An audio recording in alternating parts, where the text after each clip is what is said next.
السلام علیکم اسٹوڈنٹس، آج ہم عہد بنو عباس میں خارجی تعلقات کو ڈیٹیل سے ڈسکس کریں گے۔ فورن ریلیشنز جو تھے ان کے، جو بارڈر ایریاز پہ کنٹریز تھے یا پھر ادر کنٹریز، ان کے ساتھ ان کے تعلقات کس طرح کے تھے۔ تو اس ٹائم پہ عباسی خلافت مشرق کی سب سے بڑی حکومت تھی، یعنی کہ ایسٹرن پارٹ جو تھا ورلڈ کا، اس میں سب سے بڑی جو سلطنت تھی وہ عباسیوں کی تھی، اور تہذیب و تمدن اور علم و ادب اور فتوحات کے میدان میں جو کرۂ نمایاں عباسیوں کا جو انیشیل پیریڈ تھا اس میں جو سر انجام دیے گئے، اس کی بدولت اقوام عالم میں ان کا ایک منفرد اور ممتاز مقام تھا۔ دنیا کی بڑی بڑی حکومتیں عباسی خلفاء کو احترام کی نظر سے دیکھتی تھیں، رسپیکٹ تھی ایک پوری دنیا میں، اور ان کے ساتھ دوستانہ تعلقات کے قیام کو اپنے لیے سرمایہ فخر قرار دیتی تھی۔ فرینڈلی ریلیشنز اگر کسی کے ساتھ ہوتے تھے عباسی خلفاء کے یا عباسی حکومت کے، تو وہ اس کو بڑا اچھا جو ہے وہ سمجھتے تھے۔ چنانچہ اس وقت معروف اور جو مینشنیبل نیبرنگ کنٹریز تھے جیسے کہ فرانس، تو ہارون الرشید نے ان کو خود بھی ان کے ساتھ تعلقات قائم کیے اور گفٹس بھجوائے، اور تحفے کے طور پہ ایک ہاتھی، شطرنج کے سنہری مہرے اور ایک بساط اور ایک خود کار کلاک جو تھی وہ بھی بھیجی تھی۔ اب اگر ہم دیکھیں کہ ڈفرینٹ جو بارڈرز ہیں بنو عباس کے، وہ ہم ڈسکس کریں ون بائی ون، تو جہاں تک رومی بازنطینی حکومت کا تعلق ہے، تو عباسیوں کی سب سے بڑی جو مخالف حکومت تھی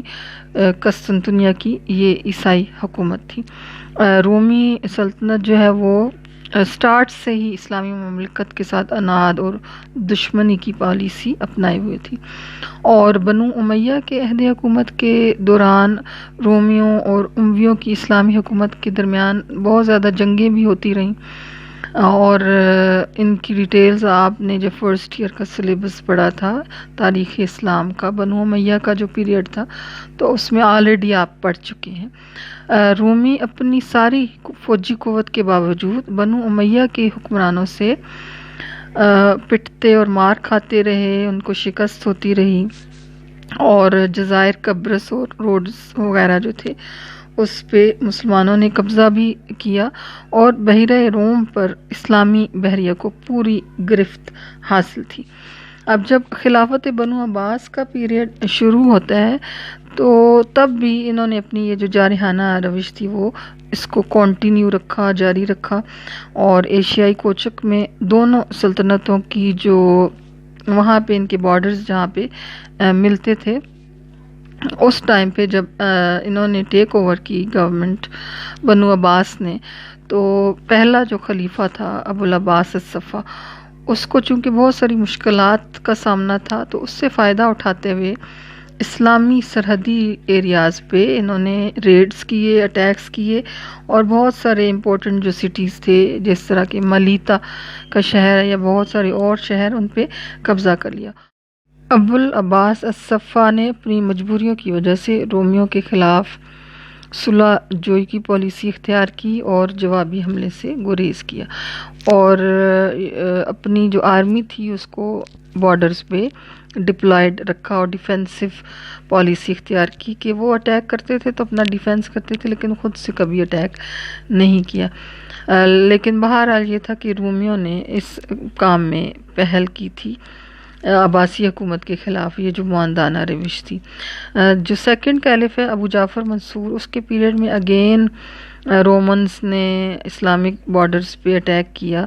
تو اس ٹائم ابو جعفر منصور نے بھرپور اس کا جواب دیا، اور اس کے علاوہ بارڈر ایریاز پہ مواصلات کا نظام ترتیب دیا، قلعے اور چھاؤنیاں قائم کیں، باقاعدہ فوج کو وہاں پہ ڈپلوائے کیا۔ خلیفہ مہدی کے زمانے میں رومی حملوں میں دوبارہ تیزی آئی، تو مہدی نے خود افواج کی کمانڈ کی، اور نہ صرف یہ کہ رومی حملوں کو روکا، بلکہ جس بیچ کی سپرویژن ہارون الرشید کر رہا تھا، وہ باسفورس کے ایریا تک بھی پہنچی وہ ایریاز بھی کیپچر کیے، اور پھر مجبوراً ملکہ آئرنی جو ہے اس نے خوفزدہ ہو کر مسلمانوں کے ساتھ ایک پیس ٹریٹی سائن کیا اور 70,000 دینار خراج دینا منظور کر لیا۔ ہارون الرشید جب تخت نشین ہوتا ہے تو اس کے بعد نیا جو رومی حکمران تھا نیسیفورس، اس نے یہ صلح نامہ جو تھا پیس ٹریٹی، اس کو ختم کر کے توڑ کے خراج کی ادائیگی سے انکار کر دیا اور خلیفہ ہارون الرشید کو دعوت جنگ دی۔ ہارون الرشید نے اس چیلنج کو ایکسیپٹ کیا اور رومیوں کے خلاف مستقل اور مسلسل جہاد کی پالیسی اختیار کی، اور تقریباً ہر سال ان کے خلاف وہ خود جو ہے وہ افواج کی کمانڈ کرتا۔ چنانچہ ہارون الرشید کے عہد کا سب سے بڑا اعزاز جو ہے وہ بازنطینی حکومت کی شکست ہے، اور اس کے بعد رومیوں کی طاقت ختم ہو گئی اور انہوں نے آئندہ اس طرف کا رخ نہیں کیا۔ ہارون الرشید نے رومی خطرہ کے لیے اپنے جو بارڈر ایریاز تھے وہاں پہ نئے قلعے اور فوجی چھاؤنیاں تعمیر کی، اور جو بارڈر ایریاز پہ لوگ آباد تھے ان سب کو شہروں کے اندر لے گیا، یعنی کہ بارڈرز بالکل ویکیٹ کر دیے گئے۔ ہارون الرشید کی اس حکمت عملی نے صدیوں کی یہ جو کشمکش تھی اس کو کنارے لگایا، اور اس طرح سے مستقبل کے جو حکمران تھے ان کے لیے ایک ایسی فضا پیدا کی کہ جس کی بدولت انہوں نے اپنے زیر نگیں عالمی اسلام کو تہذیب و تمدن، تعمیرات، علوم و فنون اور ادبی اور سائنسی ترقیات کی راہ پر گامزن کر دیا۔ اگرچہ بعد کے ادوار میں کبھی رومیوں سے جنگ آزمائی کے مواقع پیدا ہوئے، لیکن یہ سب ایک روٹین میٹر تھا، معمول کی کاروائی سمجھی جاتی تھی۔ مشرقی بازنطینی جو رومی گورنمنٹ تھی اس کے برعکس مغربی روم کا جو بادشاہ تھا شارلیمان، اس کے اور ہارون الرشید کے درمیان باقاعدہ سفیروں اور وفود کا باقاعدہ تبادلہ ہوا، اور ایسا ہی ایک وفد جو تھا وہ 797 میں روم سے روانہ ہوا، اور تقریباً 2 ایئرس کے بعد وہ فلسطین سے ہوتا ہوا خلیفہ ہارون الرشید سے ملاقات کے لیے بغداد پہنچا۔ وہاں تقریباً 1 مہینہ سٹے کیا انہوں نے، اور 1 مہینے کے انتظار کے بعد وفد کے جو اراکین تھے وہ ان کی ہارون الرشید سے ملاقات ہوئی، اور اس موقع پر جو کورٹ تھا دربار اس کو اتنا زیادہ ڈیکوریٹ کیا گیا تھا یا پھر آلریڈی ڈیکوریٹڈ ہوتا تھا کہ اس سے وہ بہت زیادہ جو ہے وہ حیران ہوئے یہ جو وفد کے ممبرز تھے، اور انہوں نے خلیفہ، دربار، اراکین اور وہاں جو ڈپلائیڈ آرمی تھی ان کی شان و شوکت کے اس طرح سے دیکھا کہ ان کے لیے یہ ایک کوئی عجوبہ سے کم نہیں تھا، اور جب وہ واپس گئے تو انہوں نے عباسی خلیفہ اور اس کی شان و شوکت کے قصے اس طرح بیان کیے کہ وہاں کے لوگوں کے لیے وہ ایک افسانے کی حیثیت رکھتے تھے۔ اور واپسی پہ خلیفہ ہارون الرشید نے سفیروں کے ساتھ جو تحفہ طائف روانہ کی اس میں ایک ہاتھی، آلریڈی ہم یہ ڈسکس کر چکے ہیں اس کی ڈیٹیلز، اور اسی طرح سے بہت سارے اور جو گفٹس تھے وہ بھی بھجوائے تھے، اور اس طرح سے یعنی کہ ایسٹرن جو روم تھا اس کے ساتھ تعلقات اچھے نہیں تھے، لیکن ویسٹرن جو روم تھا ان کے ساتھ باقاعدہ سفارتی روابط تھے اور ان کے ساتھ تعلقات تھے۔ باقی جو یورپین کنٹریز تھے ان کے ساتھ تعلقات کس طرح کے تھے؟ فرانس اور عباسی خلافت کی سرحدیں جو تھی اندلس کی اموی حکومت کے ساتھ لگتی تھیں، اور مغربی رومی حکومت اور مشرقی بازنطینی حکومت جس کا دارالحکومت قسطنطنیہ تھا ان کے آپس کے تعلقات اچھے نہیں تھے۔ اس کے علاوہ فرانس کی حکومت کے تعلقات بازنطینی جو ملکہ تھی آئرنی اس کے ساتھ بھی کوئی اچھے نہیں تھے۔ تو اس پولیٹیکل بیک گراؤنڈ میں فرانس اور مغربی روم کی جو حکومتیں تھیں ان کے عیسائی حکمرانوں نے بغداد کے خلفاء بالخصوص خلیفہ ہارون الرشید کے ساتھ فرینڈلی ریلیشنز قائم کیے، اور وہ اس میں انٹرسٹ رکھتے تھے۔ جہاد اور سفارت کاری کے علاوہ مشرق کی جو عظیم عباسی خلافت کے مغربی یورپ کے ممالک کے ساتھ بحیرہ روم کے جو بہت سارے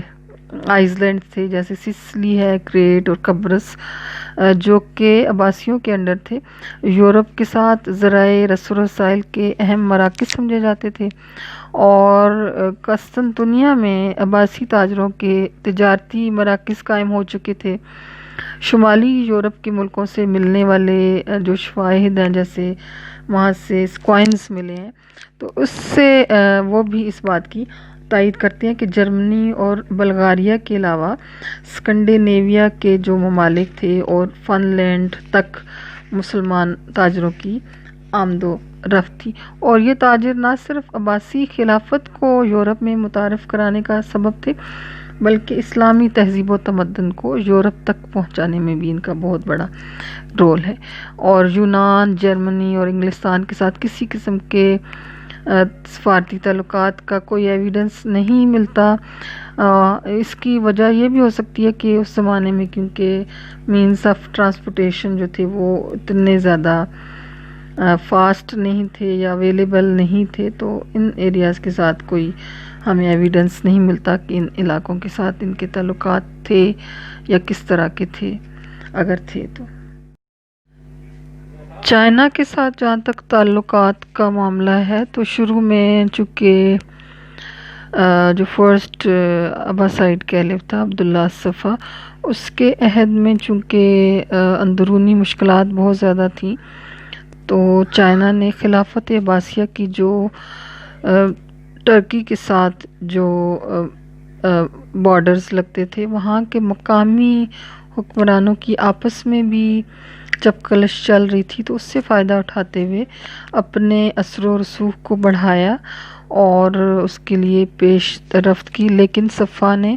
بروقت جو ترکستانی مہمات تھیں ان کو کامیابی سے امکنار کر کے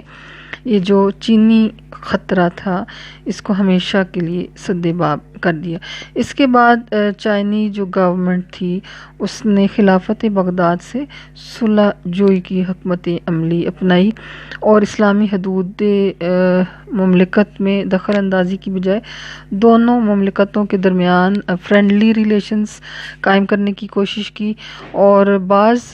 روایات کے مطابق ایک چینی سفارت بغداد میں آئی اور دونوں حکومتوں کے درمیان خیر سگالی اور دوستی کے جذبات قائم رہے اس پورے عرصے میں، یہاں تک کہ جو آخری عباسی خلیفہ تھا مستعصم، اس کے زمانے میں چائنا کے سرائے گوبی سے اٹھنے والے چنگیزی طوفان نے ہلاکو خان کے ہاتھوں خلافت بغداد کا خاتمہ کیا۔ اس کی ڈیٹیلز آپ آلریڈی پڑھ چکے ہیں۔ تو سفارتی تعلقات کے علاوہ چائنا کے بڑے بڑے علاقے، شہر اور منڈیاں جو ہے وہ وہاں پہ مسلمانوں کے تجارتی قافلوں کی آمد و رفت جاری رہتی تھی۔